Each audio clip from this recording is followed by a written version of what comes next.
আসসালামু আলাইকুম। আজকে আমি একটা দারুণ সুখবর নিয়ে এসেছি। আমি পেয়ে গেছি ইউটিউব পার্টনার ম্যানেজার। আমি কিভাবে পেলাম এবং আপনারাও কিভাবে পাবেন, আর ছোট ইউটিউব চ্যানেলগুলোতে আসলে ইউটিউব পার্টনার ম্যানেজার পাবেন কিনা সেই বিষয়গুলো নিয়েই আজকের এই ভিডিওতে বিশদ আলোচনা করব এবং সেই সাথে দেখিয়ে দিব আপনি যদি ইউটিউব পার্টনার ম্যানেজার পেতে পারেন তাহলে সেক্ষেত্রে সেটার আবেদনটা আপনি কিভাবে করবেন।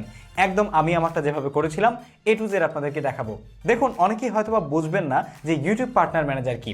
আমাদের একটা স্বপ্ন থাকে যে আমরা এমন কোনো পার্টনার ম্যানেজার পাবো বা ইউটিউবের পক্ষ থেকে এমন কেউ আমাদেরকে সরাসরি হেল্প করবে যারা আসলে আমাদের চ্যানেলগুলোকে অনন্য উচ্চতায় নিয়ে যাওয়ার জন্য বা সাকসেসফুল করে তোলার জন্য আমাদেরকে ফেস টু ফেস গাইড করবে। এক্স্যাক্টলি, আমার যে ইউটিউব পার্টনার ম্যানেজার আছে সে কিন্তু সরাসরি আমাকে ফেস টু ফেস এখন গাইড করছে। তার সাথে প্রতি সপ্তাহে ইভেন আমি চাইলে প্রতিদিনই ভিডিও কলে মিটিং করতে পারি। তার ফোন নাম্বার পর্যন্ত আমার কাছে রয়েছে।